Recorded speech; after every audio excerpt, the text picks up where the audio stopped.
இதுதான்டா கிரிக்கெட் அப்படின்னு ஆரம்பித்த ஃபார்மேட் இன்னைக்கு இதுக்கப்புறம் நடக்குமா அப்படின்னே நம்மளால் வந்துட்டு யூகிக்க முடியாத அளவுக்கு இருக்குது. எஸ், இந்தியா வர்சஸ் வெஸ்ட் இண்டீஸோடைய முதல் டெஸ்ட் மேட்சை நீங்களாம் பார்த்துருப்பீங்க அப்படின்னு நான் சொல்ல முடியாது. பார்த்தீங்களான்னு தெரில. அப்படி ஒரு மேட்ச் இப்போ நடந்துச்சு. கிரவுண்டு மொத்தமும் empty. Ahmedabad Narendra Modi stadium empty ground. எதனால்? ஏன் இந்த எம்டி கிரவுண்டு? டெஸ்ட் ஃபார்மேட் எங்கே போயிட்டுருக்கு அப்படின்னு பல கேள்விகளை வந்து எழுப்புது. இதுக்கு முன்னாடியும் கூட டெஸ்ட் ஃபார்மட் வந்துட்டு அதிகமாக மக்களால் வந்து பார்க்கப்படாமல் அப்படியே கொஞ்சம் கொஞ்சமாக குறைஞ்சிட்டே தான் வந்துச்சு. பட் இந்த சீரீஸை பொறுத்த வரைக்கும் ஏன் இவ்வளவு பெரிய ஒரு எம்டி ஸ்டேடியமில் இந்தியா விளாடுது? இது மாதிரிலாம் நடக்குமா? ஒரு டெஸ்ட் மேட்ச் இப்படி வந்து ஒரு எம்டி ஸ்டேடியத்தை பார்த்துருக்குதா அப்படின்னா இதெல்லாம் கொஞ்சம் புதுசு தான். ஏன் அப்படின்னா இதுக்கு பல காரணங்கள் சொல்லலாம். ஒரு பக்கம் விராட் கோலி, ரோஹித் சர்மா போன்ற ஜாம்பவான்கள்லாம் டெஸ்ட் ஃபார்மேட்லேருந்து கிளம்பிட்டாங்க. இந்த பக்கம் ரவிச்சந்திரன் அஸ்வின் அப்படின்ற ஸ்பின் லெஜெண்ட் நம்ம இந்தியன் டீமை சேர்ந்தவர், அவர் நான் இதுக்கப்புறம் விளையாடலன்னு சொல்லிட்டு அவரும் கிளம்பிட்டார். அப்போ இந்த மாதிரி ஒரு சூழ்நிலையில் என்ன நடக்குது அப்படின்னா நெக்ஸ்ட் யார் வரப்போறா அப்படின்ற அந்த ஒரு கேப் இருக்கும்போது ரசிகர்கள் பட்டாளம் வந்துட்டு யாருக்கு ஒரு மிகப்பெரிய ஃபேன் ஃபாலோயிங் இருக்கோ அவங்க மேட்சஸை பார்க்க வராமல் போகும்போது இந்த ஃபார்மெட்டை வந்துட்டு யாரும் பார்க்காத மாதிரி ஒரு இதில் இருக்குது. மிஞ்சி போனால் பும்ரா இல்லை வந்துட்டு ஒரு ஜடேஜா இவங்கெல்லாம் இருந்தாலுமே கூட அது ஓரளவுக்கு தான் வந்து இது கொடுக்கும். மற்றபடி வந்து ஒரு மிகப்பெரிய ஸ்டார் பிளேயர்ஸாக நம்பர் 1ல் இருக்கக்கூடிய ரோஹித் சர்மா, விராட் கோலி போன்றவர்கள் இல்லாதது வந்து ஒரு பெரிய வேக்யூம் ஸ்பேஸை கிரியேட் பண்ணுது. இந்த பிரச்சனை ஒரு பக்கம். ரெண்டாவதாக இந்த பக்கம் பார்த்தோம் அப்படின்னா இந்தியாவிலேயே டோட்டலாகவே வந்துட்டு டிஜிட்டல் ஆடியன்ஸு, நேரில் போய் பார்க்குற ஆடியன்ஸுங்கிறவங்க டெஸ்ட் மேட்ச்சுக்கு குறைஞ்சிக்கிட்டே போயிட்டு இருக்கிறாங்க. இதே நீங்கள் ஒரு WTC ஃபைனல் வந்து இன்னைக்கு ஏன் இந்தியாவில் நடக்கலன்னு பல பேர் கேள்வி கேட்டிருந்தாங்க. இந்த கேள்விக்கு பதில் கிடைச்சிருச்சுங்களா? நினச்சி பாருங்க, WTC ஃபைனல் இங்கே நடந்திருந்தா எப்படி இருந்திருக்கும்? அப்போது லார்ட்ஸ்லையோ இல்லை வந்துட்டு ஒரு இங்கிலாண்டுடைய ஏதாவது ஒரு மைதானத்தில் ஏன் நடக்குது அப்படின்னா இன்னுமே டெஸ்ட் கிரிக்கெட்டுடைய அந்த கோர் ஃபேன்ஸ் வந்து இங்கிலாண்டில் இருக்கிறாங்க. இங்கிலாந்துலையும் ஆஸ்திரேலியாலையும் முக்கியமாக இங்கிலாண்டில் அப்படின்னு சொல்லலாம் அந்த கோர் டெஸ்ட் ஆடியன்ஸ் வந்து இன்னுமே ஸ்டேடியத்துக்கு நேரில் வந்து அப்படி பார்க்குறாங்க மேட்சை. ஒரு இந்தியன் பிளேயராக இருக்கட்டும், ஒரு ஸ்ரீலங்கன் பிளேயராக இருக்கட்டும், செஞ்சுரி போட்டால் எல்லாரும் இந்த கை தட்டுறாங்க. அந்த ஹேண்ட்ஸ் அந்த கிளாப்பிங் இது இன்னும் அவங்கக்கிட்ட இருக்குது. அது அவங்க வந்துட்டு இந்த ஓன் கத்துறது அதெல்லாம் தாண்டி அந்த கிளாப் பண்ணுறதுன்றது இருக்குல்ல. நீங்கள் இந்த இங்கிலாந்து ஆடியன்ஸ் க்ரௌடை கவனிச்சிங்க, ஒரு டெஸ்ட் மேட்ச் ஒரு பவுண்டரி போனால் அப்படியே அந்த கை தட்டுற சத்தம் அப்படியே கேட்கும். அவங்களோட ஒரு டிப்பிக்கல் வே ஆஃப் வாட்சிங் டெஸ்ட் கிரிக்கெட்டுன்னு இருக்குல்ல, அது இன்னும் அலைவாக இருக்குது அந்த நாடுகளில். ஆஸ்திரேலியாலையும் அதே போல தான். சிட்னி, மெல்பர்ன் இந்த மாதிரி பல ஊர்களில் விளாடும்போது இந்த ஆஷஸ் டெஸ்ட் மேட்ச் ஆகட்டும் இல்லை வேறு எந்த நாடுகள் வந்து அவங்க ஊரில் விளாடினாலுமே அதுக்குன்னு ஒரு பெரிய மாஸ் ஆடியன்ஸ் டேர்ன் அப் ஆகிறாங்க ஸ்டேடியமில். அப்போ இதை நம்ம எப்படி ஹேண்டில் பண்ண போகிறோம் அப்படின்னா இதுக்கு 3 விதமாக நம்ம யோசிக்கலாம். ஒன்று, ICC இந்த டெஸ்ட் கிரிக்கெட்டுங்கிறதையே பேன் பண்ணிட முடியுமா? போதும்பா இந்த ஃபார்மெட்டே மொத்தமாக க்ளோஸ் பண்ணிட முடியுமா அப்படின்னா இதுதான்டா கிரிக்கெட்டுடைய கோர், இதை எப்படிரா காலி பண்ண முடியும்? வரவன் வந்து பார்க்கட்டும், நமக்கு என்ன ODIயில் T20 சம்பாதிச்சுப்போம், இதை தான் சம்பாதிக்கணுமா அப்படின்னு ஓட்டலாம். ஆனால் எவ்வளோ நாள் ஓட்ட முடியும்? அந்த கேள்வியும் இருக்குது. ரெண்டாவது என்ன நடக்கலாம் அப்படின்னா மேபி இதை வந்து வெறும் இங்கிலாந்துக்கும் ஆஸ்திரேலியாவுக்குமான மேட்சாக மட்டும் ஃபார்மெட்டாக மட்டும் கருதப்படலாம். அது நடக்குமா? அது சாத்தியமா?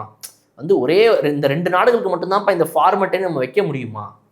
அதுவும் ஒரு டவுட்டான விஷயம் தான். மூணாவது, ஒருவேளை வந்து டெஸ்ட் கிரிக்கெட்டை ரிவைவ் பண்ணலாம். இன்னும் இன்ட்ரெஸ்டிங்காக எப்படி ஆக்குறது? 5 நாளுங்கிறத 4 நாள் ஆக்கலாமா? 3 நாள் ஆக்கலாமா? 2 நாள் ஆக்கலாமா? இல்லை வந்துட்டு இதில் வந்து இந்த இன்னிங்ஸுங்கிறத 2 இன்னிங்ஸாக இல்லாமல் 1 இன்னிங்ஸாக கொண்டு வரலாமா? இல்லை வந்து இதை வந்துட்டு செஷன் பை செஷனாக எப்படிலாம் இது இன்ட்ரெஸ்டிங்காக இன்னும் ஆக்கலான்றத வந்துட்டு கிட்டத்தட்ட சொல்லணும்னா குத்தி கொதறி ஏதாவது ஒன்று பண்ண முடியுமா? இருக்கிறதையும் நாசப்படுத்த முடியுமான்னு யோசிக்கலாம். இல்லை அது ஒருவேளை ரிவைவலுக்கான ஒரு மெத்தடாகவும் அமையலாம், சொல்ல முடியாது. ஸோ இது மாதிரி ஏதாவது பண்ண முடியுமான்றது 3வது வழி. T20ங்கிற ஒரு எரா வந்து எமர்ஜ் ஆகும்போது அப்போது அந்த T20ன்ற ஒரு புது எரா வருது. 20 ஓவர் தான், அந்த பக்கம் 20 அந்த பக்கம் 20 ஓவர், 3 மணி நேரத்தில் மேட்ச் முடிஞ்சிடுதுங்கும் போது கிட்டத்தட்ட ஒரு படம் பார்த்துட்டு வர மாதிரி தான். கரெக்டாக ஒரு T20 மேட்ச்சுங்கிறது வந்து எனக்கு ஒரு படம் பார்க்குற அதை விட கொஞ்சம் அதிகம் தான். நான் இங்கே தேட்டருக்கு போகிறது வர்றது, அங்கே வண்டியை நிப்பாட்டிட்டு மேலே ஏறி படத்தை பார்க்குறது வர்றது, இதெல்லாம் கம்பேர் பண்ணும்போது அந்த டைமுக்கு ஒரு T20 மேட்ச்ப்பா அப்படின்னு சொல்லி மக்கள் வந்து அவங்களோட மைண்ட் செட்டில் ஓகே ஒரு படம் வேலை முடிச்சுட்டு 6 மணி 7 மணிக்கு வரோம், 7 மணி 7:30 மணி ஷோ, 10 மணிக்கு முடிச்சோமா சாப்பிட்டோமா அப்படி வீட்டுக்கு வந்தோமா அப்படின்னு சொல்லி ஒரு படம் எப்படி போகிறாங்களோ அந்த மாதிரி தான் இந்த மேட்சும் போயிட்டு இருந்துச்சு. அப்போது இதுவே ஏற்கனவே இந்த 100 டோர்னமெண்ட்டு T10 இப்படிலாம் போயிட்டு இருக்கிற இந்த நேரத்தில் டெஸ்ட் ஃபார்மட் ரிவைவ் ஆகணும் அப்படின்னா நம்ம ஏற்கனவே சொன்ன இந்த 3 விஷயங்களை பண்ணணும். ஆனால் இது எங்கே ஆரம்பிச்சதுன்னா T20 ஃபார்மட் அதிகமாக பிளாசம் ஆகிட்டு இருக்கிற இதே நேரத்தில் எப்படி ஹேண்டில் பண்ண போகிறாங்கன்றதுல வந்து நம்ம முக்கியமாக கற்றுக்க வேண்டிய கடைசி ஒரு விஷயம் இந்த வீடியோட முடிவில் நான் சொல்கிறது என்னென்னா டென்னிஸ் எடுத்துக்கணும், ஃபுட்பால் எடுத்துக்கணும். இந்த மனித சமூகத்தில் பார்க்கக்கூடிய இந்த ஸ்போர்ட்ஸில் இந்த டென்னிஸோ இல்லை இந்த ஃபுட்பாலோ வந்துட்டு அதிகமாக பெருசாக இவால்வ் ஆகிருக்குதா அப்படின்னா இல்லை. அதே 90 நிமிஷம் சார், இவன் வந்துட்டு இவ்வளோ நேரம் ஆடுவான் சார், 45 நிமிஷம் சார், இவன் வந்து ஒரு 45 நிமிஷம் சார்.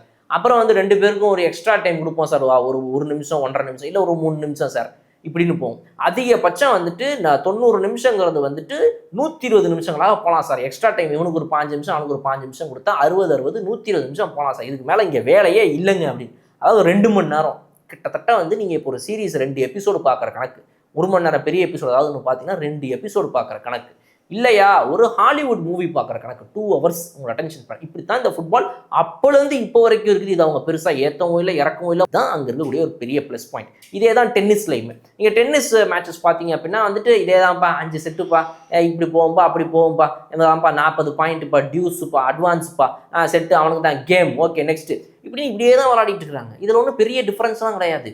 பெரிய ஸ்டேடியம் கட்டு, நரேந்திர மோடி ஸ்டேடியம் 1 லட்சம் பேர் உட்காரலாம், சர்தார் வல்லபாய் பட்டேல் ஸ்டேடியம் 2 லட்சம் பேர் உட்காரலாம், நான் கட்டுறேன் பேர் மகாத்மா காந்தி ஸ்டேடியம் 5000 கோடி பேர் உட்காரலாம். இப்படின்னு நம்ம இதை பெருசு பண்ண ஒரு பிஸ்னஸையும் வியாபாரத்தையும் பெருசு பண்ணணும்னு இயங்குறதுலையே நம்ம இருக்கிறோமே தவிர இருக்கிறத எப்படி காப்பாற்றணுங்கிற எண்ணம் இங்கே எத்தனை பேர் இருக்குன்னு தெரில.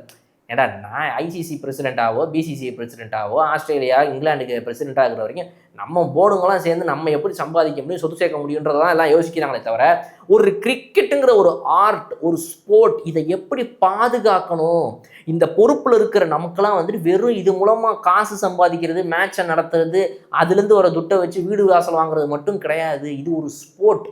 எவனோ ஒருத்தர் 100-200 வருஷத்துக்கு முன்னாடி விளையாட ஆரம்பிச்ச ஒரு விஷயம், அதை இன்னைக்கு வந்து நம்ம கண்ட்ரோலில் இருக்குது. நம்ம ஒரு 10 நாடுகளுடைய இந்த போர்டு, இந்த ஐசிசி, நம்ம ஒரு 12 பேர் சேர்ந்துக்கிட்டு இந்த ஸ்போர்ட்டுங்கிறதே இன்னைக்கு எப்படி இருக்கணுங்கிறத நிர்ணயிக்கிற இடத்துல இருக்கிறோங்கும்போது அது எவ்வளோ பெரிய பவர்ஃபுல்லான ஒரு பொசிஷன். அப்போ அதை பாதுகாக்காமல் இவங்க அடுத்தடுத்து டோர்னமெண்ட் நடத்தினோமா காசை பார்த்தோமா மட்டும்தான் போகிறாங்களே தவிர இன்னைக்கு கிரிக்கெட்டுங்கிறது இன்னைக்கு இப்படி டெஸ்ட் கிரிக்கெட் கூட பிரச்சனை, ஓடிஐக்கும் அதே பிரச்சனை தான். ஓடிஐ வந்துட்டு ஒரு போரிங்கான ஃபார்மெட்டாக ஆடி பார்க்குறாங்க, வெறும் T20ன்ற மாதிரி மாறிடுமா ஒரு பக்கம். இன்னொரு பக்கம் இன்டர்நேஷ்னல் மேட்சஸே கிடையாது, T20 ஃபார்மெட்டு, ஒன்லி நேஷ்னல் இது அந்த லீக் டோர்னமெண்ட்ஸ் மட்டும்தான். ஐபிஎல், பிபிஎல், சிபிஎல், ஓபிஎல், கேபிஎல்னு சொல்லி இப்படியே போய்கிட்டு இருக்கோம். நான் இன்டர்நேஷனல் கேம்ஸ் இல்லாமல் போயிடும். ஃபுட்பாலில் எப்படி வந்துட்டு இப்போ இந்த லீக்ஸ் தான் இருக்குதோ அந்த மாதிரி ஆயிரும் அப்படின்னு சொல்லப்படுது. இவன் வந்து இந்த லீகில் போனால் வந்து 10 பால் ஒரு ஓவருக்கு போடுறான், இவன் போனால் வந்துட்டு T10ன்னு ஒரு லீக் ஆடுறான், அங்கே போனால் வந்துட்டு ஒருத்தன் சொல்கிறான் இந்த மாதிரி வந்து எங்ககிட்ட இம்பேக்ட் பிளேயர்னு ஒருத்தன் இருக்காங்க, அவன் 11 பேரை தாண்டி 12ஆவதாக வருவாங்க. இப்படி நீங்கள் இவ்வளோ ரூல்ஸை இவ்வளோ இடத்துல ஊருக்கு ஊர் மாற்றி வச்சு இந்த கேமையே வந்து கொதறி வச்சா இதை புதுசாக வந்து பார்க்குறவனுக்கு என்னையா சொல்கிறாயா, ஃபுட்பால்னு ஒன்று பார்க்க போனேயா, 90 நிமிஷம்னு சொன்னாங்கய்யா, எக்ஸ்ட்ரா டைம்னாயா, இது பார்த்தா பெனால்ட்டினாயா, அதை பார்த்தா கோல்னாயா, சூப்பராக இருந்துச்சா, புரிஞ்சுதா, பார்க்க ஆரம்பிச்சேன், ஒரே நாள் எனக்கு புரிஞ்சு போச்சு, நான் ஃபேனாக மாறிட்டேன் இந்த கேமுக்கு. கிரிக்கெட்டை பற்றி புரிஞ்சுக்க ட்ரை பண்ணுறேங்க, ஊருக்கு ஊர் ஒவ்வொரு மாதிரி இருக்குங்க, ஃபார்மெட்டுக்கு மாறுதுங்க, என்னங்க நடக்குது புரியல, இந்த கேமை புரிஞ்சுக்கிறதுக்கும் அதை சுற்றி போயிடுவோம். அப்போது இந்த கிரிக்கெட்டை ரிவைவ் பண்ண வேண்டிய இடத்துல இருக்கக்கூடிய ஐசிசியும் மற்ற கிரிக்கெட் போர்ட்ஸும் சேர்ந்து எந்த அளவுக்கு பணம் சம்பாதிக்கிறதுங்கிறதையும் தாண்டி இந்த கிரிக்கெட்டுடைய ரிவைவல் அடுத்த 10 வருஷம் 15 வருஷத்துல இந்த ஸ்போர்ட் என்ன ஆக போகுதுங்கிறத முடிவு பண்ண வேண்டிய இடத்துல இருக்கிறவங்க புத்திசாலித்தனமாக நடந்துப்பாங்க அப்படிங்கிற அந்த ஒரு நம்பிக்கையோட இந்த வீடியோ நான் முடிக்கிறேன். கலர் கிரிக்கெட் நேயர்களுக்கு நன்றி இந்த வீடியோவை பார்த்ததுக்கு. இந்த வீடியோடைய உங்களின் கருத்துக்களை வந்து கமெண்ட் செக்ஷனில் சொல்லுங்கள். இன்னும் சூப்பராக வீடியோ நான் வந்து பார்க்குறேன். அது வரை வீடியோ எப்படி உங்கள் பாலாம். Okay bye.